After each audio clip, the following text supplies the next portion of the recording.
Hey guys welcome back to my channel myself Prachi and होने वाली सिया राजी।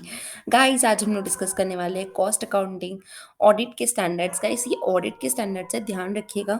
Accounting standard हम ऑलरेडी डिस्कस कर चुके हैं, that's why we are discussing today auditing standards of CMA final.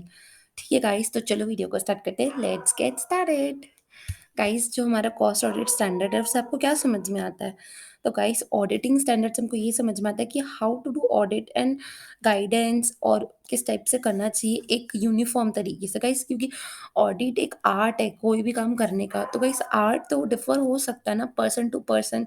मैं इस तरीके से सोचती हूँ तो ज़रूरी नहीं ना आप भी इस तरीके से सोचे, आपका तरीका सोचने का डिफरेंट हो सकता है। तो ऑडिटिंग एक स्टाइल है, ये जो स्टाइल है वो हर इंसान का उसके पर्सपेक्टिव उसके पॉइंट ऑफ व्यू के हिसाब से डिफर करता है। तो गाइस ऑडिटिंग एक यूनिफॉर्मिटी प्रोवाइड करती है, ये बताती है कि कैसे हम एक तरीके से सोच सकते हैं सब लोग। तो गाइस ऑडिट जो रहता है ना, ऑडिट एक जो तरीका होता है करने का, उसको जैसे कि आपको एग्जाम्पल के साथ समझाती हूँ मैं। जैसे कि सैंपल का एग्जाम्पल ले लो आप। सैम्पलिंग करना एक टेक्निक होता है ऑडिटिंग में। जब अपन सैंपल्स लेते हैं तो अपन चूज़ करते हैं कि इतने सैंपल्स को हमको करना है। तो गाइस हर इंसान का सैंपल उठाने का तरीका अलग हो सकता है। मैं सोचूँगी कि मेरे को टॉप टॉप 10,000 मतलब टॉप टॉप मोस्ट जो अमाउंट्स के ट्रांज़ैक्शंस होंगे उनका सैंपल चाहिए, कोई भी 10। आप कह सकते हो कि मुझे कोई भी ट्रांज़ैक्शन का 10 चाहिए, कोई और आके कह सकता है मुझे अमाउंट वाइज़ कम से कम 10,000 का चाहिए। या कोई ऐसा कह सकता है कि यार ये तो फाइनेंशियल ऑडिटर ऑडिट करके गया है, इसको मैं डबल क्यों ऑडिट करूँ? इतना कोई इम्पोर्टेंट थोड़ी नहीं। कोई रिस्क फैक्टर के हिसाब से डिफाइन करेगा, कोई नहीं करेगा। तो गाइस अभी मैं आपको गिनती के 5-6 पॉइंट ऑफ व्यू दिखा दी। तो गाइस ऐसे सोचेंगे और ऐसे करेंगे तो कितना डिफ़िकल्ट हो जाएगा ना, मतलब हर कोई अलग-अलग तरीके से सोचेगा, तो ऑडिटिंग कैसे हो सकती है परफेक्ट फिर? ठीक है, तो हमारे जो कॉस्ट ऑडिटिंग स्टैंडर्ड्स है वो हमको बताते हैं कि कौन-सा बेस्ट तरीका है कोई भी चीज़ को करने का और किस तरीके से हमको सोचना चाहिए। तो गाइस आज ये हमारा मेन फील्ड जो है कॉस्ट ऑडिट करना है एक सीएमए के लिए, तो गाइस उसके बारे में हम लोग डिस्कस करने वाले हैं। आई होप आप लोग को वीडियो अच्छी लगेगी।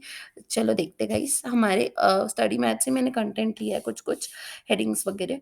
तो गाइस आपके लिए पूरा 100% एग्ज़ाम ओरिएंटेड है और ये फुल फ्लेजेड लेक्चर है। ठीक है गाइस, तो देखो सबसे पहले मैं आपको बताती हूँ कि ऑडिटिंग का ऑब्जेक्टिव क्या होता है, कि ऑडिट आखिर करते क्यों हैं? ठीक है गाइस, तो ऑडिट का सबसे पहले ना, जैसे कि मैंने आपको बताया कि ऑडिट जो होता है ना गाइस, उसका मीनिंग मैं आपको बाद में बताऊँगी। पहले मैं आपको ये बताती हूँ कि ऑडिटिंग स्टैंडर्ड्स जो है वो कितने हैं। तो गाइस हमारे टोटल मिला के 4 ऑडिटिंग स्टैंडर्ड्स हैं। आज हम लोग फर्स्ट वाला डिस्कस करने वाले हैं हमारे टॉपिक में, जिसका नाम है planning of audit of cost records. Guys जब हम लोग कॉस्ट रिकॉर्ड्स का ऑडिट करेंगे तो उसके लिए प्लान करना पड़ेगा हमको पहले, कि हमको किस तरीके से ऑडिट करना है। तो गाइस वो जो प्लान है, वो प्लान कैसे करना है वो हमको ऑडिटिंग स्टैंडर्ड 1 बताता है। ऑडिटिंग स्टैंडर्ड 1 हमको क्या बताता है कि हमको किस तरीके से प्लान करना है। क्या प्लान करोगे मैम? प्लान हम ऑडिटिंग करेंगे कि हमको ऑडिट किस तरीके से करना है, उसकी प्लानिंग करेंगे। ऑडिट क्या चीज़ की हो रही है गाइस? कॉस्ट रिकॉर्ड्स की हो रही है। आई होप आपको ये पूरी चीज़ क्लियर हुई होगी अच्छे से।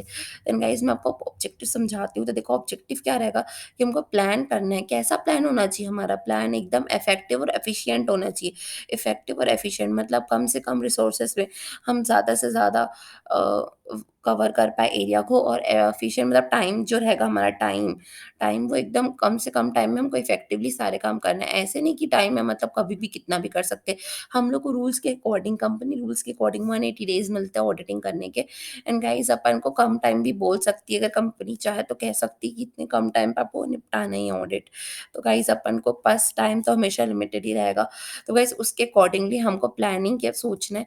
फॉर एग्ज़ाम्पल इसका एक और ले सकते हैं, जैसे कि आपको पढ़ना रहता है, तो पढ़ने के लिए भी तो आप सोचोगे ना कि मेरे को क्या पढ़ना है, कब पढ़ना है। उस तरीके से ही अपन सोचते हैं। ठीक है गाइस, उसके बाद अपन क्या करेंगे, उसके ऊपर एक स्ट्रैटेजी बनाएँगे। स्ट्रैटेजी बनाएँगे तब तो पता रहेगा ना कि अच्छा हमारे पास 10 डेज़ है, 10 डेज़ में हमको ऐसे-ऐसे करके बाँटना है। वैसे ही 180 डेज़ है ऑडिटिंग करने का, तो गाइस उसके हिसाब से ऑडिटर बाँटता है कि इतने दिन में ये हेड करेंगे, ये वाले मेन हेड है, इसमें ऐसे करना है, वैसे करना है। तो उसकी एक स्ट्रैटेजी बनाएँगे अपन। और क्योंकि अपन के पास टीम है, एक टीम के साथ काम करना है, तो गाइस उसमें अपन को डिस्ट्रीब्यूट भी करना होता है वर्क, कि ये वाले काम इतने लोग करेंगे, ये वाला काम ऐसा होगा, फिर इतने टाइम में ये वाला काम होगा, उसके फिर अपन रोटेशन करेंगे व्हाटएवर। तो गाइस इस टाइप से होता है। आगे बढ़ते हैं। गाइस आज की वीडियो में आपको कुछ डेफिनिशंस के बारे में बताने वाली हूँ मैं। जैसे कि पहला है audit, audit partner, audit risk, audit team, audit plan and overall audit strategy. Guys सबका डेफिनिशन अपन पढ़ेंगे जो कि इस क्लास में डिस्कस्ड है। देखते हैं सबसे पहले कौन सा है। तो ऑडिट। गाइस ऑडिट क्या होता है? ऑडिट सब क्या समझते हो? गाइस ये अपन तो इंटर से पढ़ता है, आपको पता भी होना चाहिए कि ऑडिट का मतलब क्या होता है। तो गाइस ऑडिट एक इंडिपेंडेंट एग्जामिनेशन है of financial statement, so that हम लोग को क्या मिले, एक इंडिपेंडेंट व्यू मिले, एक इंडिपेंडेंट इंसान का इंडिपेंडेंट व्यू मिले हमारे फाइनेंशियल स्टेटमेंट में, इसलिए अपन ऑडिट करवाते हैं। अब मैम क्यों करा रहे हैं ऑडिट? तो गाइस हमारे जो स्टेक होल्डर्स है, बैंकर, इन्वेस्टर्स, शेयर होल्डर्स और बाकी गवर्नमेंट, बाकी लोगों को जानना होता है कि हम जहाँ पैसा लगाए हैं क्या वो सही जगह है, क्या वो फाइनेंशियल पोजीशन उसकी क्या है, उसकी रिपोर्ट जानना उनका अधिकार है। उसके लिए हमको ऑडिट कराना पड़ता है, क्योंकि वो हमारे ऊपर ट्रस्ट नहीं कर सकते, बट ऑडिटर की रिपोर्ट पे वो ट्रस्ट करते हैं। इसलिए ऑडिटर जो रहता है वो ऑडिट करता है। और ऑडिट ये आर्ट है, ठीक है, जिसमें अपन इंडिपेंडेंट पॉइंट ऑफ व्यू देते हैं फाइनेंशियल स्टेटमेंट के ऊपर, हमारे कॉस्ट रिकॉर्ड्स के ऊपर जब हम लोग देंगे तो उसको बोलते हैं कॉस्ट ऑडिट करना। आई होप गाइस आपको क्लियर होगा ऑडिट का पूरा डेफिनेशन। आगे बढ़ते हैं अब अपन। आगे गाइस हमारा है ऑडिट पार्टनर। ऑडिट पार्टनर का मतलब ये होता है, हम लोग जब पार्टनरशिप फॉर्म बनाते हैं तो बहुत सारे टाइप के लोग रहते हैं उसमें, मतलब लोग इन द सेंस पार्टनर्स रहते हैं। तो गाइस जो लोग ऑडिट करने में इन्वॉल्व रहते हैं उनको बोलते हैं ऑडिटिंग पार्टनर। उनमें से कुछ ऐसे रहते हैं जो लोग साइन करने के लिए एलिजिबल रहते हैं, मतलब जो सीएम में होते हैं, प्रॉपर सीएम में, तो उन लोग उनके पास साइनिंग अथॉरिटी रहती है। उसमें से एक पार्टनर जो रहता है मतलब उसके साइनिंग अथॉरिटी रहती है, जो कि प्रॉपर सीएम में होना कंपलसरी है। और दूसरा उसके पास जिम्मेदारी रहती है कि वो सारे काम को करे, जो भी फाइलिंग वगैरह जो भी रहता है, इम्पोर्टेंट जो भी काम रहता है वो सब वो करे। ठीक है गाइस, देन अपन आगे बढ़ते हैं। नेक्स्ट अपना ऑडिट प्लान। तो गाइस ऑडिट प्लान का मतलब होता है उसमें अपन क्या डिसाइड करेंगे, एनटीई। एनटीई एनटीई का क्या मतलब होता है, नेचर, टाइम, एक्सटेंड और आर फॉर रिस्क। रिस्क भी अपन को देखना है। तो नेचर मतलब किस टाइप से ऑडिट करना है हमको। इस दो टाइप के ऑडिट होता है, एक डिटेल ऑडिट और एक टेस्ट ऑडिट। कोई भी चीज़, कोई भी काम करने को हमारे पास दो तरीके होते हैं। हम या तो ऊपर ऊपर से कर सकते हैं, या तो उसको डिटेल में जाके करेंगे। एकदम बेस्ट एग्जांपल तो मैं आपको अभी दे सकती हूँ। गाइस मैं आपको अभी पढ़ा रही हूँ, तो गाइस हम लोग अभी जो पढ़ रहे हैं, देखो अभी एक एक डेफिनेशन पे अपन कितना डिटेल में पढ़ रहे हैं। तो गाइस ये क्या सब्सटेंशियल हुआ, इसमें बहुत डिटेलिंग है। भाई गाइस मैं इसकी आपको रिविजनरी वीडियोस भी प्रोवाइड करती हूँ। उसमें क्या ऐसा करती हूँ, मैं एकदम फटाफट फटाफट बताते जाती हूँ, 5 मिनट में खत्म एक चैप्टर। ठीक है गाइस, 5 मिनट में डेफिनेशन नहीं खत्म हो रही है। ठीक है गाइस, तो ये क्या हो रही है, ये सब्सटेंशियल है। वो क्या होती है, टेस्ट होती है। मतलब कोई भी चीज़ को एकदम शॉर्ट में ऊपर ऊपर से करने को बोलते हैं टेस्ट, और डिटेल में जाके एकदम अच्छे से करने को बोलते हैं सब्सटेंशियल। इसीलिए सब्सटेंशियल क्लासेस महंगी होती है और टेस्ट क्लासेस सस्ती होती है या फ्री ऑफ कॉस्ट होती है। ठीक है गाइस, वैसे ही जब अपन ऑडिट करते हैं, तो अगर अपन ऑडिटिंग एकदम डिटेल में करेंगे तो ऑडिटर जो रहेगा हाईएस्ट फीस चार्ज करेगा, टाइम ज़्यादा देगा और अच्छे से ऑडिट करेगा। वही टेस्ट बेसिस में करेगा तो चार्ज भी कम करेगा, टाइम भी कम लगाएगा और जल्दी भी हो जाएगा। और ऑडिट भी उस तरीके से ही होगी, ऊपर-ऊपर से। आई होप गाइस आपको क्लियर हुआ होगा इसका मीनिंग डिफरेंस है। ठीक है, तो नेचर मैंने आपको बताया। टाइम का मतलब क्या होता है गाइस, कितने टाइम में करना है, मैंने आपको अभी ऊपर भी बताया था। टाइम बहुत ज़्यादा इंपॉर्टेंट होता है, क्योंकि टाइम हमारे पास लिमिटेड होता है, या तो 180 डेज़ मैक्सिमम, या तो फिर जो हमारी कंपनी कह रही वो। उन दोनों में से जो भी कम रहता है उतने टाइम में हमको रिपोर्ट बना के देना ही है। तो ऑडिटिंग का उतना ही टाइम रहता है, तो उसके हिसाब से अपन को अपने ऑडिट के प्लान को मैनेज करना पड़ता है। देन गाइस एक्सटेंड, कितने एक्सटेंड, किस एक्सटेंड तक हम ऑडिट के प्लान, मतलब कहाँ तक ऑडिटिंग लगाएंगे उसको बोलते हैं। देन गाइस नेक्स्ट अपना tax sorry risk risk assessment. Risk assessment का मतलब होता है गाइस, हम लोग अपने पॉइंट ऑफ व्यू से देखेंगे कि कौन कौन सा एरिया रिस्की है, हमको क्या क्या एरिया रिस्की लगता है, और जो एरिया रिस्की लगता है उसके हिसाब से असेसमेंट करके फिर अपन ऑडिट का प्लान लगाएंगे। आई होप गाइस क्लियर हुआ होगा यहाँ तक। आगे बढ़ते हैं। आगे गाइस अपने पास है ऑडिट रिस्क। ऑडिट रिस्क का मतलब क्या होता है गाइस, 3 टाइप के रिस्क होते हैं, control risk, inherent risk, detention risk. जब हम लोग कंट्रोल रिस्क और इनहेरिटेंट को रिस्क को मिला देते हैं तो रिस्क ऑफ मिसमैनेजमेंट बनता है। ठीक है गाइस, ये बनता है। ये इन दोनों को जब अपन ऐड करते हैं ना तो ये बनता है रिस्क ऑफ मिसमैनेजमेंट, याद रखना। और डिटेंशन रिस्क और ये सारे रिस्क को जब अपन ऐड करते हैं, ये सारे रिस्क को ऐड करते हैं तो हमारा बनता है ऑडिट रिस्क। ठीक है गाइस, अब आप बोलोगे मैम, मैम आप इसके अंदर का डिटेलिंग में बताइए ना, कंट्रोल रिस्क क्या होता है? तो गाइस कंट्रोल रिस्क वो होता है जो हमारे इनहेरिटेंट, मतलब इनहेरिटेंट रिस्क तो पहले बताऊँगी मैं। इनहेरिटेंट रिस्क वो रिस्क होता है जो पहले से ही हमारा अवेलेबल होता है। मतलब हम कुछ नहीं कर सकते उस रिस्क का, वो इसके बिज़नेस की वजह से ही है। कंट्रोल रिस्क हमको कुछ-कुछ पावर नहीं दी जाती, जैसे कि बोल दिया जाता है कि ये तुम नहीं कर सकते, वो कुछ नहीं कर सकते, तो ये कंट्रोल नहीं कर पा रहे हैं हम लोग, उस वजह से अगर कोई गलती हो जाती है, तो वो कंट्रोल रिस्क होता है। इनहेरिटेंस रिस्क मतलब बिज़नेस ही इस तरीके से डिज़ाइन है, बिज़नेस ही ऐसा है, जिस वजह से हमको उसको बोलते हैं अपन इनहेरिटेंस रिस्क, मतलब वो रिस्क पहले से ही अवेलेबल है यहाँ पर, हम कुछ नहीं कर सकते। जैसे कि सैंपलिंग ली अपन, तो सैंपलिंग खुद में एक इनहेरिटेंट रिस्क है गाइस, उसमें ज़रूरी नहीं ना कि हम लोग वही-वही वाला उठाएँ जो सैंपल में फ्रॉड है या नहीं है, ऐसे तो अपन नहीं कर सकते, तो वो इनहेरिटेंट रिस्क है, उसमें पहले से ही वो रिस्क है। वो ऑडिट के प्रोसीजर में ही रिस्क है, हम क्या कर सकते हैं उसका, तो उसको बोलते हैं अपन इनहेरिटेंट रिस्क। और कंट्रोल रिस्क वो रिस्क होता है जो हमारे कंट्रोल में नहीं रहता, मतलब कुछ-कुछ ऑडिट हम नहीं कर सकते बिकॉज़ हमको हमारे जो वो हैं, हमारे ओनर्स हैं, owners in the sense business के ओनर्स हैं जो, वो मना करके रखे कि ये ऑडिट आप मत कीजिएगा, तो हम क्या करें, अब वो नहीं कर सकते, हमारे कंट्रोल में ही नहीं है, तो कंट्रोल रिस्क हो गया, इनहेरिटेंस रिस्क।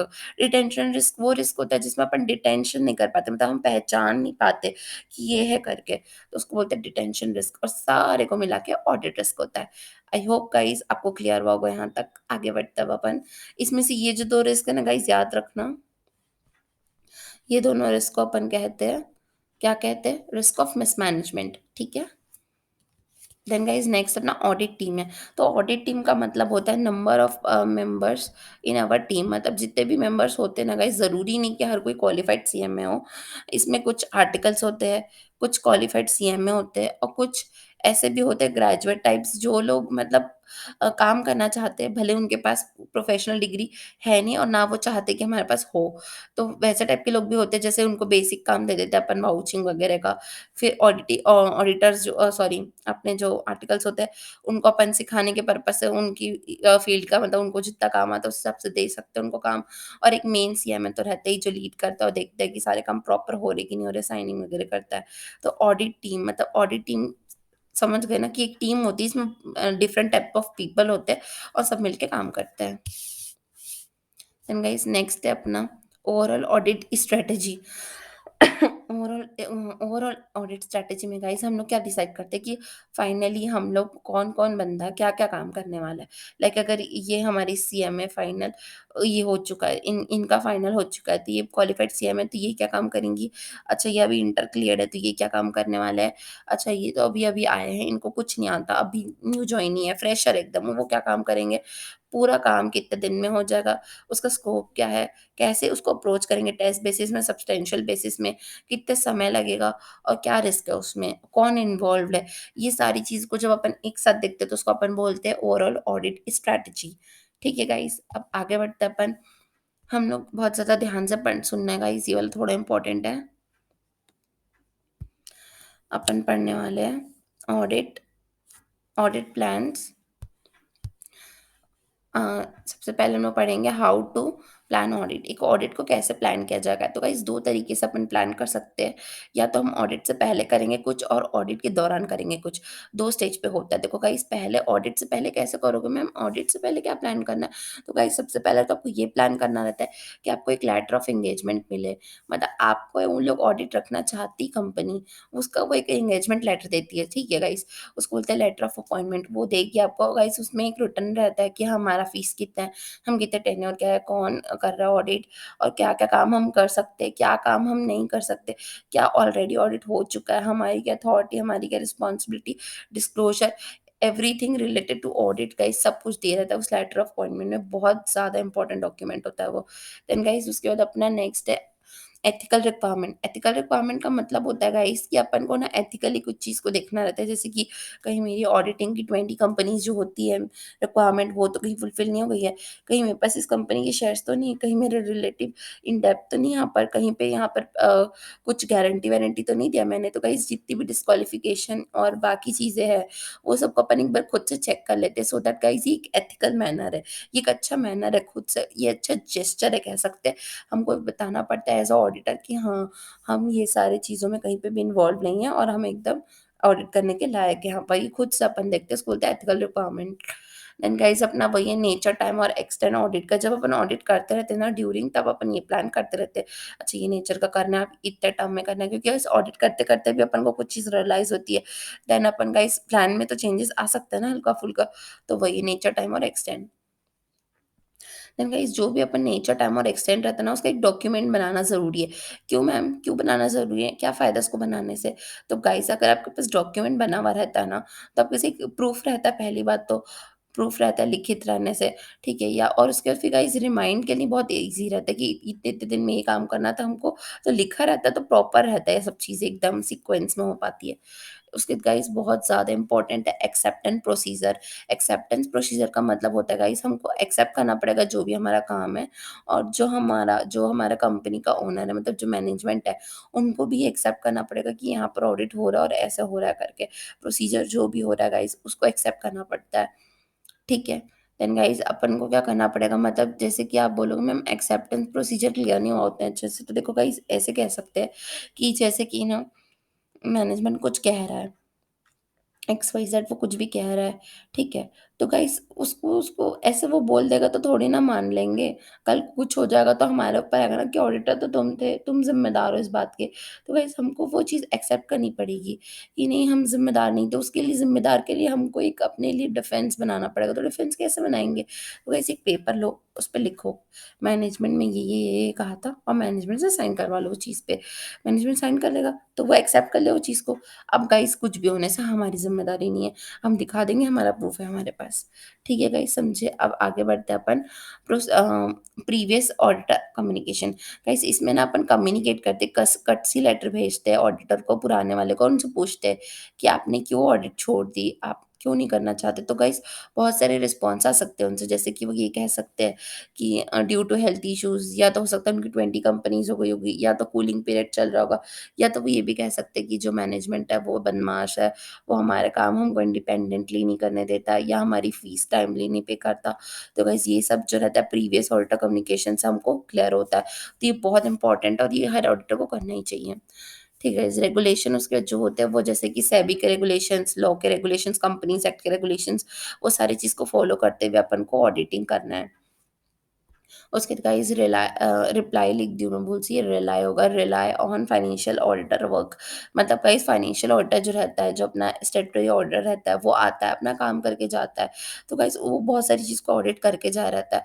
तो हम लोग उसके ऊपर रिलाई अगर कर रहे हैं, तो हमको बताना पड़ेगा कि हम यहाँ पे रिलाई कर रहे हैं और हम उसके ऊपर रिलाई कर सकते हैं। बिकॉज़ गाइस वो भी तो क्वालिफाइड ऑडिटर है ना, अगर वो बोल रहा है कि मैंने यहाँ पे ऑडिट कर लिए, तो हम कर सकते हैं उसके ऊपर रिलाई, अगर वो ज़्यादा इम्पोर्टेंट पार्ट नहीं है तो। ठीक है, उसका टाइमलाइन तो फिर वही सेम पॉइंट आ गया इसकी टाइमलाइन के अंदर, मतलब टाइम फ्रेम के अंदर ही हमको काम करना रहता है within 180 days. And then guys last one है रिसोर्सेज़। तो गाइस रिसोर्सेज़ में ये आएगा कि हमको प्लान करते वक़्त ये भी देखना है कि हमको कितने सारे स्टेशनरी चीज़ जैसे कि पेन हो गया और नोटपैड्स हो गए और बाकी सारी चीज़ें जो भी ऑडिट में लगती है, वो सारे रिसोर्सेज़ जो भी चाहिए उसका प्लानिंग करना पड़ता है अपन को। देन गाइस नेक्स्ट अपना कि कौन ऑडिटिंग में इन्वॉल्व रहेगा। तो गाइस सबसे पहले तो ऑडिटिंग में सारे पार्टनर्स जो क्वालिफाइड पार्टनर्स रहते हैं, मतलब फर्म के वो लोग, और गाइस उनकी पूरी टीम, क्योंकि टीम का भी साथ बहुत ज़रूरी, क्योंकि गाइस मेन का कोर वर्क तो टीम करती ना, पार्टनर्स तो बस ऊपर ऊपर से चेक करके साइन करते हैं। तो दैट्स वाई गाइस इन लोग इन्वॉल्व होते हैं ऑडिटिंग में। इसी के साथ गाइस हमारा ये वाला कैस खत्म होता है, जिसका जो फर्स्ट कैस था हमारा कॉस्ट अकाउंट ऑडिट स्टैंडर्ड्स का। आई होप आपको क्लियर हुआ होगा। अगर वीडियो अच्छी लगती तो गाइस प्लीज़ लाइक कीजिए। बहुत अच्छी लगती हुई तो अपने दोस्तों के साथ शेयर कीजिए गाइस। बहुत मेहनत लगती है पीपीटी प्रेजेंटेशन बनाने में। Please appreciate. Thank you so much. Bye bye guys.